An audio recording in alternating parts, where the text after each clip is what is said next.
7:02 en el territorio continental ecuatoriano, buscando la verdad y abogando por la unidad nacional en pro de la paz y la seguridad en el Ecuador. Queremos dar la bienvenida en la revista de Opinión Democracia al señor ministro de Gobierno, doctor José de la Gasca, y lo invitamos para analizar en coyuntura. Estamos abocados a las elecciones presidenciales, la definición el próximo domingo, con algunos ingredientes. Hemos visto, primero, esta acción increíble. No sabemos de dónde se financia lo que se ha exhibido en esta recta final de la campaña, cómo se está financiando este proceso en su recta final.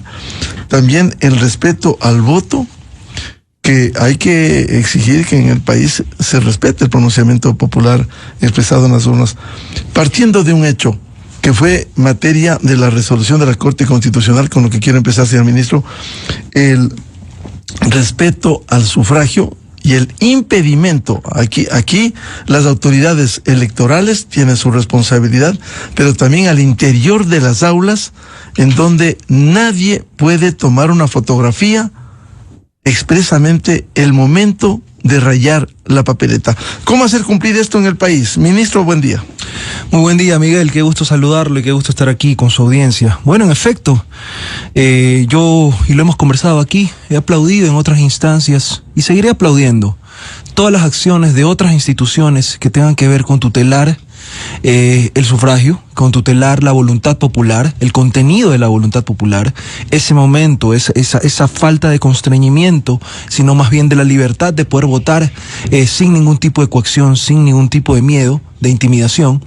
Y por otro lado también la libertad y la integridad personal, ¿no? La vida. Eso creo que lo hizo el CNE con mucho éxito.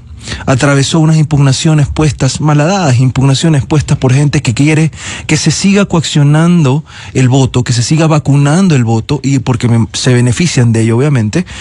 Presentaron impugnaciones en el TCE, fueron desechadas, y luego finalmente fueron a la Corte Constitucional, quien también acaba de emitir una resolución ratificando que no existe ningún tipo de vulneración de derechos en la resolución del Consejo Nacional Electoral.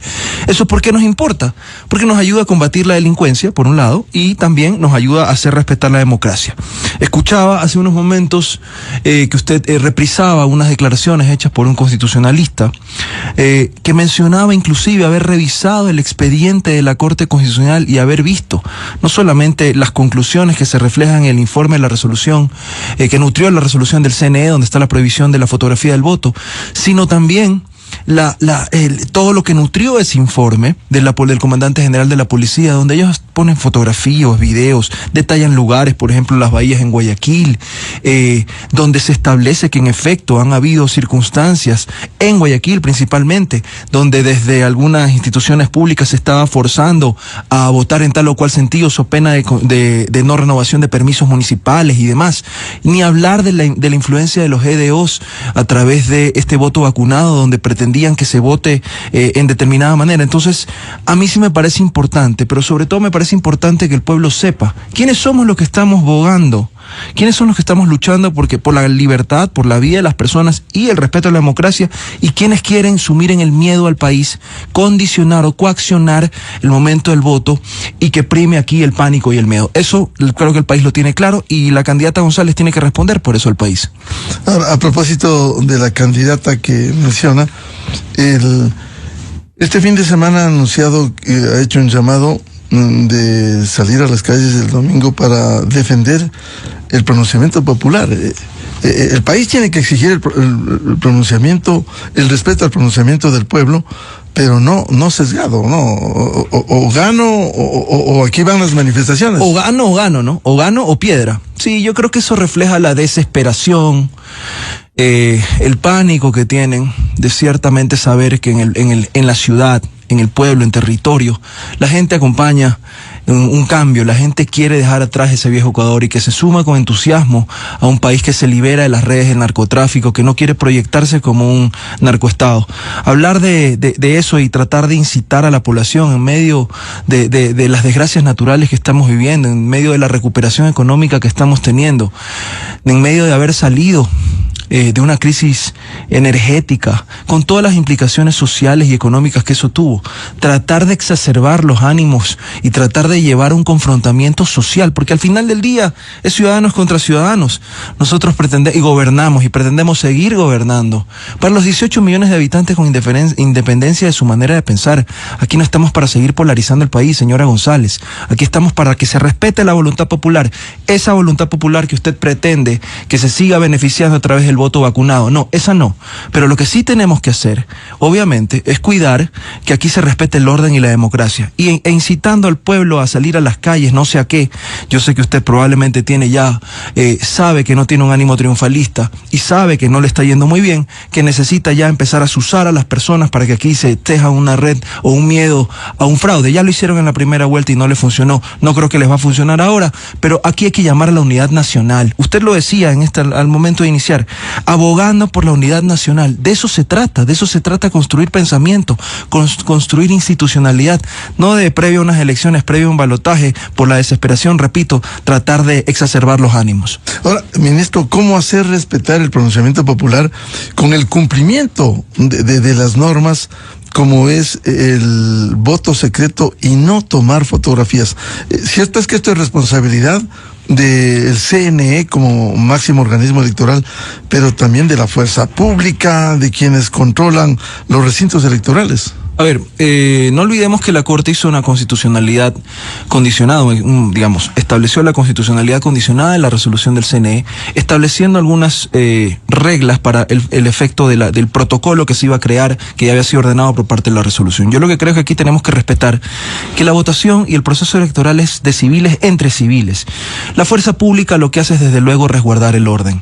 Yo he leído el protocolo y he podido revisar. La intención es proteger lo que usted mencionó, el voto secreto. Y eso es lo que se establece a través de la prohibición. La prohibición establece una consecuencia, que es sanciones pecuniarias bastante altas en caso de incumplimiento, que se configuran a través del incumplimiento de las resoluciones del Consejo Nacional Electoral. Eso ya está tipificado y todo. ¿Cómo se hace? Bueno, pues al momento de la votación, del sufragio, son las juntas receptoras del voto, Miguel, las que tienen que hacer este papel de anunciar, precautelar y desde luego notificar el inicio si es que existiese algún tipo de vulneración. Pero aquí lo que se trata, Miguel, no es de que echa la ley, echa la trampa. Aquí tenemos que entender, como ha pasado en otros países, como ocurre en otras latitudes, que hay que tener mucha seriedad con respecto al momento del sufragio, de la posibilidad del ciudadano de autodeterminarse y de expresar esa autodeterminación en completa libertad y sin miedo. Entonces no se trata de que, no me permitieron el momento del voto, entonces si yo no puedo tomar la fotografía así para mostrar por quién voté, haz algo, muestro el voto, que esté alguien allá afuera, me tome la foto y con eso burlé la prohibición. No, me parece que eso no es el espíritu de la prohibición. Repito, no se trata aquí de restringir derechos como claramente lo ha descartado la Corte, sino de tutelar que la democracia, en efecto, no solamente se camine en un tema formal, sino que en lo de fondo podamos decidir sin miedo. Eso es lo que desde este gobierno nosotros estamos tutelando y eso es lo que pretendemos seguir haciendo, que se siga tutelando. Entonces, si ahí tienen un rol, me imagino, en el control, las Fuerzas Armadas, eso tendrá que verse, pero esto es algo que lo dirime, que lo establece en ese momento las juntas receptoras del voto. Señor ministro, ¿cómo ha visto usted en esta recta final el financiamiento de esta campaña? Casi se desborda en los controles que hace o debe hacer el Consejo Nacional Electoral, pero es increíble cómo se ha inundado de dinero, de propaganda sin control. Las redes sociales están atiborradas cada 5, cada 10 minutos para tratar de alienar para que voten de una manera. Nuevamente una muestra de desesperación.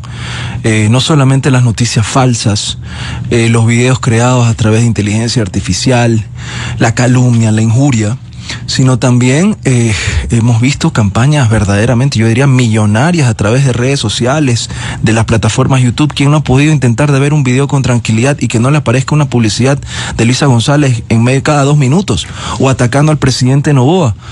Eso, como es un espacio, digamos, una laguna de punibilidad, de ahí se aprovechan y eso es lo que nos han enseñado siempre a hacer quienes hoy también están pugnando por llegar al poder y por volvernos al viejo Ecuador, ¿no? Siempre ese tratar de llegar en la letra chica, en ese espacio donde la letra de la ley quizás no es muy clara, ahí meterse como resquicios para hacer daño, para tratar de ahí sacar ventajas. Y yo creo que el Ecuador claramente se da cuenta de eso. Lo que sí tenemos que ver es cuáles son las fuentes de financiamiento, y ahí es donde yo siempre digo que este vínculo indisoluble entre mafias políticas y grupos organizados delincuenciales se ven este tipo de cosas. Bueno, ve usted cómo definitivamente los unos protegen a los otros y viceversa. Eso es algo que queda en evidencia. Por eso están tan atacados cuando sale una resolución como la de la prohibición del voto, de la fotografía del voto. Pero aquí el Ecuador yo creo que lo tiene claro, y el Ecuador sabrá decidir por un país en libertad, por un país que mire hacia el futuro y no regresar a un país que se proyectaba como un narcoestado. Ministro de la Gasca, y Guayaquil y las denuncias contra el alcalde Aquiles Álvarez, ¿en qué va a quedar? Por un lado, el ámbito de la justicia, y por otro, las acciones que se vienen cumpliendo en el puerto principal. Sí, lamentablemente Guayaquil tiene ese mal, ¿no? De que en este momento está gobernado por alguien que parece estar confundido en el ejercicio del poder y que gobierna desde la absoluta prepotencia. Aparte, tiene que rendirle cuentas a la justicia. Esta semana, si mal no recuerdo, él debería tener su audiencia de vinculación por el delito de tráfico de combustible subsidiado. Miguel, eso es gravísimo.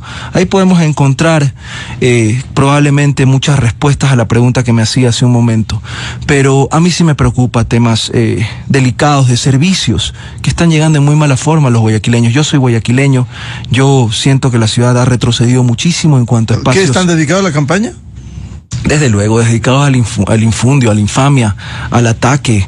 Hemos visto fotografías de que la alcaldía se ha convertido en una central política de la RC, de Reto. Hay que preguntarse eso, y ojalá la Contraloría haga un trabajo bastante serio y diligente en medir ese tipo de recursos, ¿no?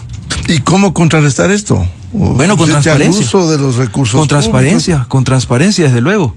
Aquí se necesita que toda la ciudadanía esté alerta, porque aquí nadie está por encima de la ley. Y ningún alcalde, por ciudad principal que sea, está por encima de la ley. Así que, bueno, ya veremos. Estaremos atentos a lo que haga el CNE, a lo que haga en su momento el TSE, pero lo que a mí más me importa es, como guayaquileño, saber que tenemos un alcalde que está acusado de tráfico de combustible. Sabrá Dios a dónde se destina ese combustible, pero sí sabemos qué es lo que priva, el dinero que se pierde con esos subsidios. Eso preocupa mucho, ¿no? Hablando de administración de pública, eso preocupa muchísimo. Y el resto del país, ustedes que están recorriendo también por una serie de tareas del presidente, trabajando en la campaña, y mientras tanto hay que atender el caso de Esmeraldas, por ejemplo, las inundaciones, el derrame de petróleo que se controló, el centro del país. ¿Cómo ha visto en este panorama electoral el acuerdo entre la Revolución Ciudadana y Pachacuti? Eso es como una estafa política, ¿no? Eso es un tongo. Pretendieron dar un pantallazo para tratar de hacer ver como que existen grandes alianzas, y como que ese porcentaje de votos que optó en su momento por el candidato Isa se va a trasladar o mutar o endosar directamente al RC. Y lo que los ha castigado la propia dirigencia indígena de los pueblos y nacionalidades, las bases, Miguel, las bases, las que caminan en el pueblo, las que ven, las que verdaderamente suman esas voluntades, las que representan a ese movimiento, a esos pueblos que nosotros tanto respetamos y que no hemos oprimido como se hizo durante el correísmo. Esos están definitivamente en otro lado. Yo he estado visitando Sierra Centro, he venido a la Amazonía, he estado con ellos. ¿Cuál es el ambiente? ¿Qué piensan? De absoluto optimismo. Ellos tienen muy claro el país que quieren dejar atrás, del cual sienten que hemos avanzado, el cual los oprimía, y el país que estamos por acá construyendo, ¿no? Este nuevo Ecuador. Eso está claro. Siempre repito, las bases, y no quienes pretenden decir que representan cuando en verdad su legitimidad está bastante cuestionada en fondo y forma. ¿Y la clase indígena se ha olvidado o mantiene latente de lo que les hicieron? Yo no creo. Apalearon, les golpearon, yo creo que los desmemoriados son los dirigentes, pero las bases no. Las bases se acuerdan del palo y del garrote que les dieron, las bases se acuerdan cuando les quitaron la sede de la CONAIE, las bases se acuerdan de cuántos hermanos han perdido su vida durante el correísmo. O sea, en definitiva, eso no cambia. Porque la resiliencia que tienen estos pueblos y nacionalidades, sobre todo en la Amazonía, en Sierra Centro, en la costa mismo, es un pueblo guerrero, pues. Nosotros son pueblos guerreros, son pueblos, hombres y mujeres guerreras. Entonces ellos no saben a dónde no quieren llegar. Estamos nosotros redistribuyéndoles en justicias el Fondo Amazónico, en obras a la Amazonía, por ejemplo, en los proyectos que aprueba la Secretaría Técnica Amazónica, llegando a comunidades que han estado olvidadas por años, por más de 30 años, 20 años olvidadas. Dicen, aquí nunca ha venido nunca un ministro, aquí nunca han llegado con proyectos de alcantarillado, de temas de salubridad. Nosotros estamos llegando a eso. Entonces, esas bases definitivamente saben a dónde están y a dónde quieren llegar. Usted me hablaba de gestión, me hablaba de Esmeraldas. Estuve ahí hace un par de semanas a propósito del derrame de aceite, producto del rompimiento del Sote. Pude ir allá porque nosotros lo hemos dicho, somos ministros de territorio, no de escritorio.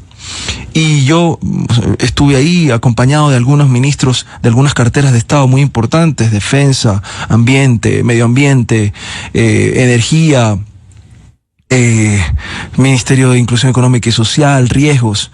Todos estuvimos ahí presentes porque el presidente, tan pronto ocurrió, no solamente nos preocupamos de la parte de la contención para evitar que esto sea una tragedia ambiental que le pese al Ecuador, y nosotros estuvimos ahí, la contención se dio de manera eficiente. Miguel, yo pude verlo, ya no había mancha de aceite, todo eso se había extraído, se había drenado, se había dragado, y ya estaban también en las últimas fases a la altura del río Cube, evitando así que vayan a haber contaminaciones de fuentes de aguas para Esmeraldas. Mientras nosotros estábamos haciendo eso, Miguel, Luisa González le había pedido a Viviana Veloz que lleve a la asamblea para sesionar allá, para tratar de algún modo de erosionar la figura de la gestión pública. ¿Y qué es lo que se fueron a hacer? Y ya lo hemos visto en los videos, y ahí están los videos. La chupifarra que se pegaron en Esmeraldas con el alcalde, que claramente no estaba haciendo su trabajo. Aquí yo tengo que decirlo, durante los primeros 15 días del derrame. De Esmeraldas no hace su trabajo, claro, cuando había angustias en los esmeraldeños, haciendo farra. Para que vean la mezquindad de esta época electoral. Hay algunos que llegan hasta hacerle daño a sus propios mandantes con tal de no permitir la acción del gobierno. Esto lo digo porque el presidente había decretado esta compensación económica a través del decreto ejecutivo 577, y esto nacía a través de unos registros que deben de levantarse a propósito del municipio. No lo hicieron, no lo querían hacer, durante los primeros 15 días no lo estaban haciendo. Llegamos nosotros con todo el arsenal con todas las capacidades de algunos ministerios, y hoy, Miguel, es una realidad que más de 1.500 familias ya han recibido esta compensación económica por estas damnificaciones directas e indirectas. Ahora, en medio de esta campaña electoral ha habido un debate en lo económico entre el fortalecimiento de la dolarización y lo que los propios miembros de la Revolución Ciudadana dijeron. Ahí hay un par de asambleístas, hablaron de la dolarización a la ecuatoriana, de los ecuadólares. ¿Qué es eso?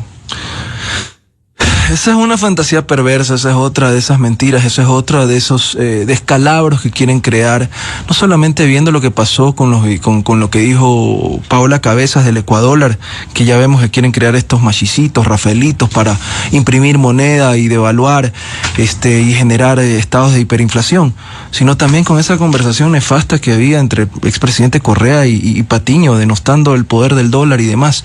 Yo creo que eso los ecuatorianos lo tienen claro, quienes atentan contra la estabilidad financiera, quienes pretenden generar este ambiente de enrarecido donde ponen pretenden poner en una situación muy precaria al dólar, y quienes hemos sido los que denodadamente estamos a favor del dólar y la estabilidad económica. Ahí está el presidente Noboa, ni bien llegó, con un déficit de más de 4.000 millones de dólares, se encargó de fortalecer las finanzas, la caja fiscal, de fortalecer las reservas internacionales para no poner en riesgo la dolarización. Esto no es solamente de hablar, Miguel, esto es de hacer.